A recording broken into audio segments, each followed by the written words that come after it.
어제의 말씀에서 우리는 애굽에서 430년 동안 노예되었던 이 야곱의 자손들이 드디어 하나님의 나라인 이스라엘을 시작하게 되는 것을 보았습니다.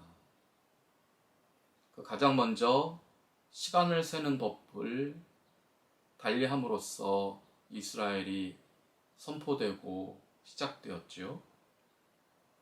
태양신 라를 섬기는 애굽 사람들의 태양력과는 달리 이스라엘 백성들은 이제 그들이 건너가 살게 될 가나안 땅을 생각하면서 농사 짓는 사람들에게 적합한 태음력을 사용하게 됩니다. 그리고 오늘 말씀을 보면 그 이스라엘 백성들의 삶의 근간이 무엇인지 그 내용을 말씀이 설명하고 있습니다.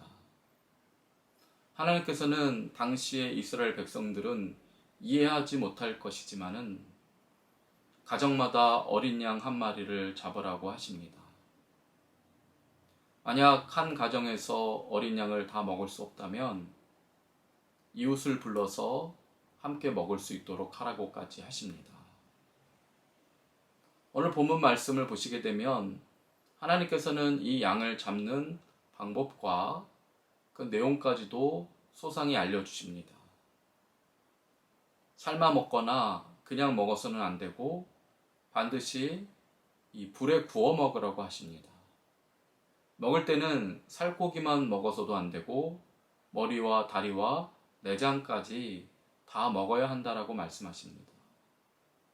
그렇게 밤새도록 이 양을 먹어도 다 먹지 못하면 아침에는 나머지를 모두 다 불살라서 흔적 없이 다 먹은 것처럼 하라고 오늘 본문은 말씀하고 있습니다. 더구나 하나님께서는 오늘 이스라엘 백성들로서는 이해할 수 없는 말씀을 하셨는데요. 그것은 본문 7절에 나오는 말씀입니다. 잡은 양의 피를 문 임방과 설주에 바르라 라고 하시는 말씀을 내리신 것입니다. 왜 양이어야 할까요? 그 양을 왜 다 먹어야 하는 것일까요? 무엇보다 그 양의 피를 왜 발라야 하는 것일까요? 모세조차 그 이유를 알지 못했을 것입니다. 그러나 그들이 그렇게 하나님의 말씀을 따라서 순종했기 때문에 이스라엘 백성들은 장자가 죽어가는 재앙을 피할 수 있었고 노예 상태에서 영원히 살 것 같았던 어둠의 땅 애굽을 탈출할 수 있었고 이와 같이 다 이해하지는 못했지만은 주님의 말씀을 따라 사는 동안에는 지상에서 가장 강력한 나라로서 거룩한 제사장 국가를 이루고 많은 풍요함과 복을 누릴 수가 있었던 것입니다.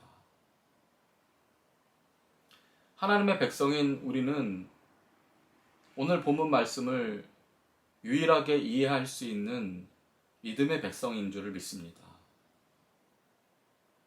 전 유럽 대륙이 하나님을 믿는 나라가 되었고 또 미국이 청교도들을 통해서 믿음으로 세워진 나라였기에 당시에 세상에서 가장 강한 나라, 가장 부유한 나라가 되었던 것이지요.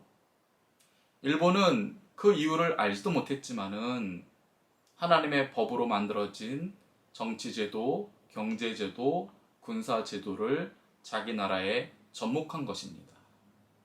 그 결과 어떻게 되었습니까?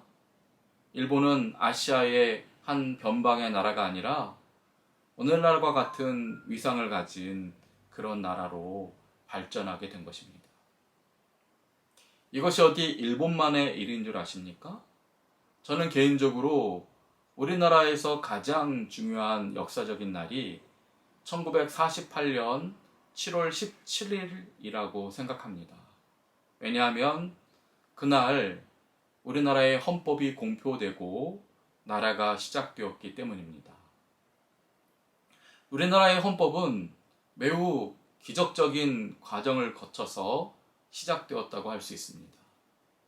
이 헌법의 기초는 미국의 수정헌법에서 나온 법입니다. 미국의 수정헌법은 청교도들이 기독교의 정신에 입각해서 법을 제정했고, 그래서 지금까지도 그 틀이 바뀌지 않기에 수정헌법이라고 합니다. 일부는 수정되었지만은 근간은 흔들리지 않는 법이지요. 그런 법을 우리나라가 1948년에 도입한 것입니다. 그런데 생각해 보면은요, 미국 같은 경우에는 건국의 아버지들이 다 청교도들이고, 청교도들이 법을 세웠으니 당연히 기독교의 정신에 근거한 법을 세울 수 있었을 것입니다. 하지만 우리나라는 그렇지 않습니다. 해방되었을 때의 기독교인의 인구 비율을 보면 0.5%라고 합니다. 200명 중에 단 한 명만이 예수를 믿는 나라가 우리나라였습니다. 그런 나라인데, 나라를 시작할 때의 그 법을 기독교 정신에 입각한 하나님의 법으로 그렇게 헌법을 정한 것입니다. 아마 당시에 대부분의 무속신앙에 물들어 있었고, 또 세상의 논리 가운데 살아가고 있었던 이 우리나라의 백성들은 왜 이런 법을 따라야 하는지 그 이유를 알지 못한 채로 나라를 시작했을 것입니다. 그런데 어떻게 되었습니까? 이제 74년이 지났습니다. 세계에서 가장 가난했던 나라였고, 그리고 분단 국가 있고, 또 강력한 나라들이 호시탐탐 노리는 어려운 상황에 있는 우리나라지만은, 지금 우리나라는 세계의 열광들과 어깨를 견주고 있는 그런 복 있는 나라가 된 것입니다. 이 놀라운 복이 왜 일어났는지 저는 1948년의 기적을 통해서 그 이유를 찾습니다. 알지는 못했지만 하나님의 법 아래 백성들이 놓이게 되고, 그 법을 따라서 살다 보니 주께서 복 주시고 은혜 베풀어 주셔서 오늘날과 같은 대한민국이 된 것이라고 저는 생각합니다. 이것은 무엇을 말하는 것일까요? 비록 알지 못하더라도 하나님 나라에 가까운 법을 세우고 하나님 나라의 정신에 맞추어서 인생을 살아가게 되면 비록 하나님을 알지 못하는 자들에게도 복이 임한다는 사실입니다.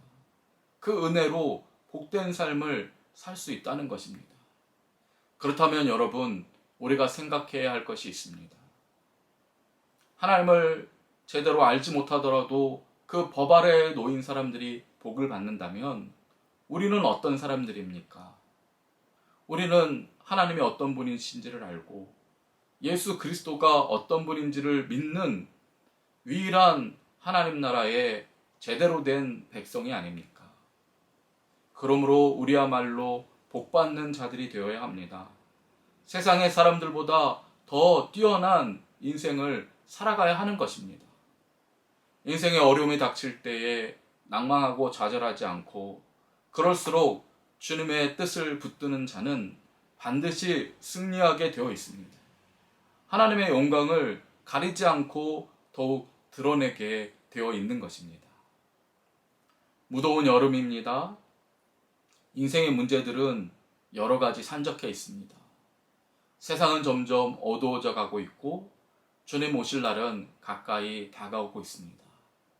이러한 때에 하나님의 법을 따르는 참된 하나님의 백성인 우리들이 세상의 어려움을 이기고 승리하게 되시기를 주님의 이름으로 축원드립니다. 아멘.